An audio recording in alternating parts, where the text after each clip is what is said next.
మిత్రులందరికీ price action Telugu ఛానల్లోకి స్వాగతం. సో ఒక మైల్ స్టోన్ అయితే మనం దాటామని చెప్పేసి అనిపిస్తుంది. 10,000 సబ్స్క్రైబర్స్ని మనం రీచ్ అయ్యాం. అండ్ టోటల్గా 1,500 వీడియోస్ అనేది నేను అప్లోడ్ చేశాను. ఎంత వీడియోస్ నేను ఎప్పుడు చేశానా అనిపిస్తూ ఉంటుంది. And thank you friends, subscribe చేసుకున్నందుకు అండ్ మన ఛానల్ని లైక్ చేస్తూ ఉన్నందుకు కూడా వీడియోస్ని. అండ్ టెలిగ్రామ్లో కూడా మనకి 2,000 మంది సబ్స్క్రైబర్స్ అయితే వచ్చారు. Very happy. అయితే ఈరోజు మనం ఫిన్ నిఫ్టీ ఎక్స్పైరీ అనేది జరిగింది కాబట్టి ఈ ఫిన్ నిఫ్టీ మార్నింగ్ ఏం చేసాం అనేది ఒకసారి చూద్దాం. ఇక్కడ చూస్తే 20,800 దగ్గర నుంచి మొత్తం కూడా స్ట్రాంగ్ రెసిస్టెన్స్ ఉంది. ఏదైతే ఎల్లో కలర్లో ఉన్నాయన్నీ కూడా రెసిస్టెన్స్ లెవెల్స్ ఇక్కడ రిప్రజెంటేషను.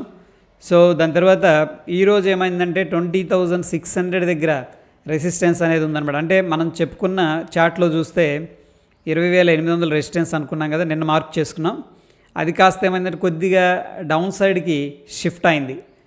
సో ఒక రకంగా ఏంటంటే సెల్లర్స్ స్లోగా స్టెప్ బై స్టెప్ కంట్రోల్ చేస్తున్నట్టు మనకి డేటా అనేది చెప్తూ ఉంది.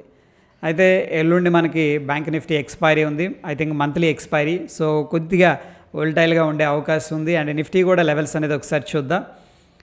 ఈరోజు ఇంట్రాడేలో మనం కనుక చూసుకుంటే చూడండి, మనకి 20,800 అన్నాం కదా, దాన్ని మించి ఇక్కడ హైయెస్ట్ రెసిస్టెన్స్ క్రియేట్ అయింది. అఫ్కోర్స్ ఇది చేంజ్ ఇన్ ఓపెన్ ఇంట్రెస్ట్లో మనకి క్లియర్గా తెలుస్తూ ఉంటుంది. అండ్ ఆ యొక్క రెసిస్టెన్స్ లెవెల్ కూడా మధ్యాహ్నం 1:30 తర్వాత నేను టెలిగ్రామ్లో కూడా అప్డేట్ చేశాను. స్ట్రాంగ్ రెసిస్టెన్స్ అయితే కనిపిస్తూ ఉందని చెప్పేసి. సో చార్ట్ అయితే మనకు క్లియర్గా ఉంది.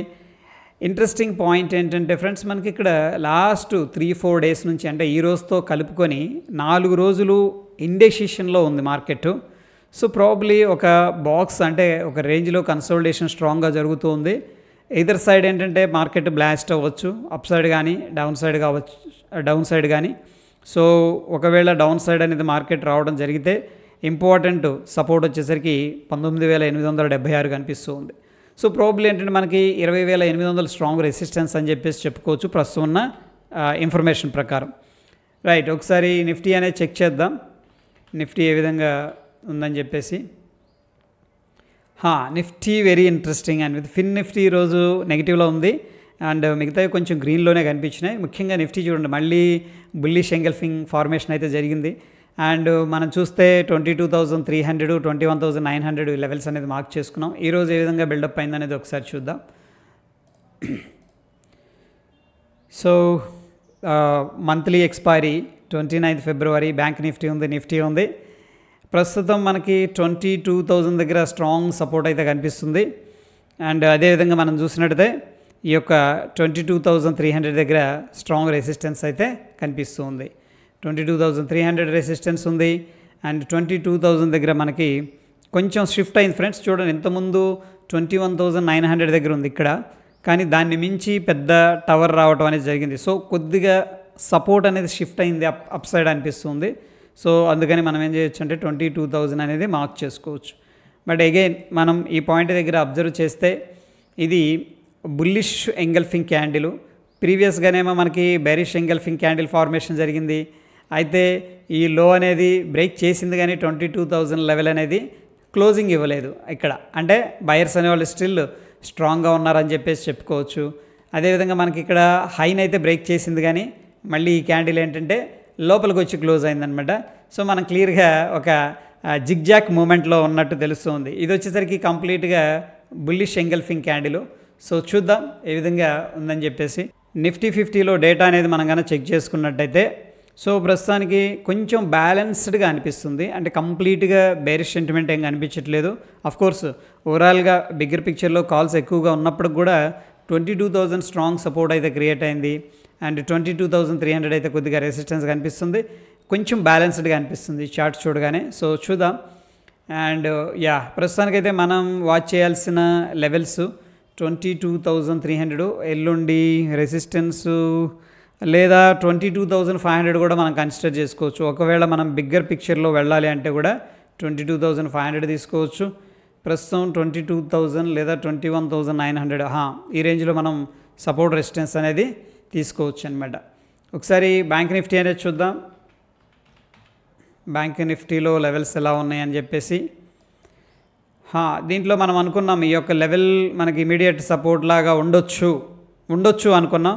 ఎందుకంటే ఈ పాయింట్ని మనం అబ్జర్వ్ చేస్తే బెల్ట్ హోల్డ్ లెవెల్ అంటారు. యాక్చువల్గా ఏంటంటే మార్కెట్ ఇక్కడ నుంచి కూడా స్ట్రాంగ్గా పైకి వెళ్ళింది కాబట్టి మళ్ళీ అదే లెవెల్కి వచ్చినప్పుడు ఎవరైతే ఇక్కడ బై చేశారో, ఒకవేళ ఆ యొక్క లెవెల్ దగ్గర మంచి సపోర్ట్ ఉందని బై చేశారో, మళ్ళీ సెకండ్ టైం ఆ లెవెల్ని బ్రేక్ చేయకుండా కాపాడుకున్నారు అని చెప్పేసి మనకు అనిపిస్తూ ఉంది.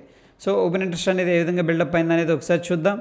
అండ్ బిగ్ పిక్చర్లో మనకి కొంచెం డౌన్ సైడ్ వెళ్ళినప్పుడు కూడా మొత్తం మీద కొంత రికవర్ అనేది కనిపించింది ఈరోజు. అండ్ ఒకసారి బ్యాంక్ నిఫ్టీకి వెళ్దాం.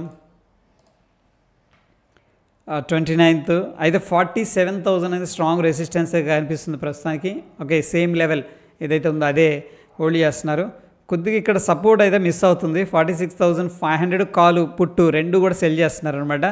సో ప్రస్తుతానికి మనం 46,000 మాత్రమే సపోర్ట్ లాగా తీసుకోవచ్చు. కొంత పుట్స్ని సెల్ చేయాలంటే కూడా ఎక్కువగా ఆలోచిస్తున్నారని చెప్పేసి అనిపిస్తూ ఉంది. సో ఇక ఒకసారి ప్రైస్ యాక్షన్ చూద్దాం లోవర్ టైం ఫ్రేమ్స్లో. చూడండి, మనకి ఎప్పుడైనా సరే ఇటువంటి ప్యాటర్న్స్ కన్నా మార్కెట్లో కనిపిస్తే లైక్ ఏంటంటే కన్సోలిడేషన్ రేంజ్ బ్రేక్అవుట్. అది చూడండి, ఇది ఒక కన్సోలిడేషన్ రేంజ్ బ్రేక్అవుట్ అనమాట. మార్కెట్ లెవెల్కి వచ్చింది, మళ్ళీ పైకి వెళ్ళింది, దాని తర్వాత రిట్రేస్ తీసుకుంది, మళ్ళీ బ్రేక్అవుట్ అయింది. ఇటువంటి సమయాల్లో మనం ఏంటంటే కాల్స్ అనేది బై చేసుకునే ప్రయత్నం చేయొచ్చు. ఎందుకంటే ఒక కన్సోలిడేషన్ జోన్ నుంచి చూడండి, ఇక్కడ కూడా ఒక కన్సోలిడేషన్ జోన్ నుంచి బ్రేక్అవుట్ అయింది. కాకపోతే అగ్రెసివ్గా ప్రాఫిట్ ఏం రాలేదు, కానీ కొద్దిగా ప్రాఫిట్ అయితే ఇవ్వడం అనేది జరిగింది. ఓకేనా? సో లైక్ ఏంటంటే స్మాల్ స్కాల్ప్ అనుకోవచ్చు. అండ్ ఇక్కడ మనం ట్రెండ్ లైన్ కూడా డ్రా చేసుకోవచ్చు. యాక్చువల్గా ఈ యొక్క ట్రెండ్ లైన్ కూడా బ్రేక్అవుట్ అయింది. ఇది ఆల్మోస్ట్ 3-4 టైమ్స్ సపోర్ట్ తీసుకొని ఇక్కడ బ్రేక్అవుట్ ఇచ్చింది, కానీ ఈ లో అనేది టచ్ చేయకుండా మళ్ళీ ఈ యొక్క ట్రెండ్ లైన్ని రెసిస్టెన్స్ లాగా తీసుకొని ఫైనల్గా రెసిస్టెన్స్ అనేది బ్రేక్అవుట్ అయింది. ఆఫ్కోర్స్ ఇక్కడ మనం తీసుకున్న మేబీ అంత అగ్రెసివ్ ప్రాఫిట్ కాదు, కానీ స్మాల్ ప్రాఫిట్స్ అయితే వచ్చే అవకాశం ఉంది. సో అగైన్ మళ్ళీ పైకి వెళ్ళింది. అండ్ పైకి వెళ్ళిన తర్వాత అక్కడ నుంచి కూడా ఒక కన్సోలిడేషన్ ఫేజ్ అయితే కనిపిస్తుంది. సో 29th మనకి మంత్లీ ఎక్స్పైరీ ఉంది కాబట్టి వొలటిలిటీ అనేది సహజంగా మనం ఎక్స్పీరియన్స్ చేస్తాం. సో అవి ఫ్రెండ్స్ ఇంపార్టెంట్ లెవెల్స్, దాని ప్రకారం ప్లాన్ చేసుకోండి. ధన్యవాదాలు.